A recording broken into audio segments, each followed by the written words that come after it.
आपने कुम्हार को देखा है कैसे मिट्टी का सामान बनाता है। पहले जो मिट्टी होती है उसको पानी डाल के अच्छा से लोई तैयार करता है, उसका बहुत अच्छा से एक लेप ऐसा बनाता है। फिर उसकी जो चाक होती है उसको घुमाता है और उस पे सारे वो लोई लेप उसको डालता है और तरह तरह का आइटम बनाता है। इस बीच वो क्या करता है, हल्के हल्के हौले हौले अपने हाथों से शेप देता है उस आइटम को। घड़ा है, सुराही हो, कोई मिट्टी के खिलौने हो, दीपक या कोई भी चीज़ हो, और बन जाने के बाद उसे धूप में प्रॉपर सेकने के लिए रख देता है। और जब प्रॉपर सनलाइट मिल जाता है, वो आइटम जो बन के तैयार हुई है उसे फिर आग में पकाता है, पक्का हो जाता है। फिर उसको कलर भरता है और बाज़ार में बेचने के लिए लाता है।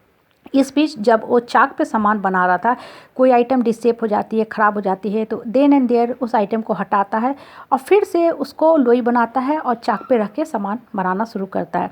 देखो, ये जो कुम्हार की घटना है, अगर गौर से देखो तो हम पेरेंट्स को कितनी बड़ी शिक्षा देती है। हम अपने बच्चे को कैसे पालते हैं। हमारे घर में बच्चा भी आता है ना, बिल्कुल फ्रेश सोल होता है, एक आत्मा हमारे घर में आती है जो उस शरीर में घुसी हुई है। अब उस बच्चे का टेक केयर करना हमारा काम है। हम उसको कैसे टेक केयर करते हैं। We are caretaker of our children, not controller of their life. हम अपनी इच्छा, ओपिनियन, डिज़ायर बच्चे के ऊपर थोपते हैं और अपने ढंग से उसको मोल्ड करना चाहते हैं। जो उस बच्चे में हो सकता है वो क्वालिटी ही नहीं है। हर बच्चा की जो बढ़ने की प्रवृत्ति होती है वो अपने ढंग से बढ़ता है, सोचता है, ग्रो करता है। लेकिन मोस्टली जो पेरेंट्स करते हैं वो क्या करते हैं, अपने जो मन की जो निगेटिविटी होती है उसका शिकार अपने बच्चे को बनाते हैं। कैसे बनाते हैं वो देखो। आपने माइंड में एक पिक्चर तैयार किया कि मेरा बच्चा ऐसा होना चाहिए। हो सकता है आपने बहुत अच्छे स्वप्न देखें कि मेरा बच्चा डॉक्टर, इंजीनियर, बहुत बड़ा अफसर बने। It's very good. As a parents सबकी यही इच्छा होती है। लेकिन मान लो कि उस बच्चे के अंदर जो क्वालिटी है, कभी चित्रकार, गायक बनने की है, तो वो डॉक्टर भी बन जाएगा, इंजीनियर भी बन जाएगा। वो डिग्री जो है वो उस बच्चे के लिए सुपरफिशियल है। उसकी आत्मा हमेशा उसको आवाज़ देते रहेगी, चलो चल के गाना गाओ, चलो चल के कविता लिखो, चलो चल के पेंटिंग करो। इसलिए वो एज ए काम तो इंजीनियर का, एज ए डॉक्टर का कर रहा है, लेकिन उसके दिमाग में क्या दौड़ रही है, गाना दौड़ रही है, कविता दौड़ रही है, चित्रकारी और पेंटिंग दौड़ रही है। इसलिए हर बच्चा का देखो माइंडसेट बिल्कुल अलग होता है। और एज ए पेरेंट्स हमारा काम क्या होता है, बच्चे को थपथपाना हौले हौले। और बच्चा जब छोटा होता है, आप उस समय उस बच्चे को समझा के, सिखा के सही शेप दे सकते हो।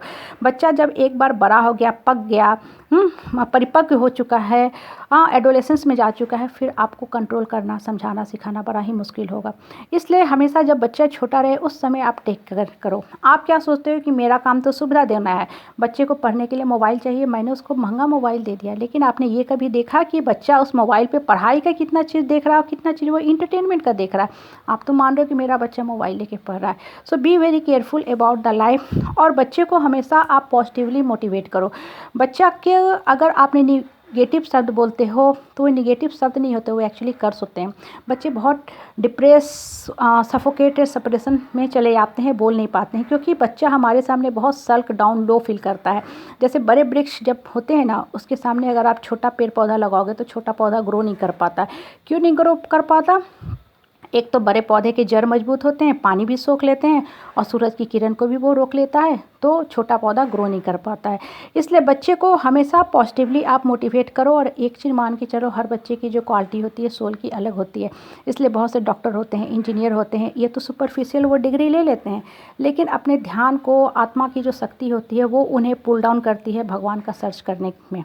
तो वो चले जाते हैं अध्यात्म के शरण में, बहुत बड़ी बड़ी किताबें लिखते हैं, ज्ञान की बड़ी बड़ी बातें करते हैं, दूसरे के माइंड को भी ओपन करने का काम करते हैं। इसलिए एज ए पेरेंट्स जो हमारी प्रथम कर्तव्य है, बच्चे का टेस्ट देखो, माइंड का टेस्ट देखो कि वो बच्चा किस काम के लिए है। और अपनी इच्छा, ओपिनियन, डिजायर, ड्रीम का शिकार कभी भी बच्चे को मत बनने दो। बच्चा अपने ढंग से नेचुरल एटमॉस्फेयर में ही ग्रो करेगा, बढ़ेगा, क्योंकि वो एक इंडिपेंडेंट, फ्री फ्लोटिंग सोल है। बच्चा का जन्म हमारे शरीर से हुआ है, लेकिन उसकी आत्मा और हमारी आत्मा की क्वालिटी बिल्कुल अलग है। इसलिए बच्चा का सोचने विचारने का ढंग भी बिल्कुल अलग हमेशा रहेगा। आप देखो, मीराबाई तो राजमहल में रही, राजमहल में शादी हुई, लेकिन उस मीराबाई को कृष्ण से प्यार था, कृष्ण की भक्ति में लीन रहती थी। इसलिए अपने पति के घर में, राजमहल में रह के भी वो कृष्ण को ही याद करती थी। ये क्या बताता है? ये बताता है कि उस मीरा में अंतरात्मा में भगवान के प्रति असीम चाहत थी, असीम भक्ति थी। इसलिए वो राजमहल में भी रह के अपने माइंड को उस दिशा में लेके चली गई। इसलिए अपने बच्चे को हमेशा आप अच्छी अच्छी ज्ञान की बातें भरते जाओ। एज ए पेरेंट्स उसको ग्रो करने में मदद करो। उसको कभी भी आप क्रश मत करो, उसको पॉजिटिवली मोटिवेट करो ताकि बच्चा आगे जा सके।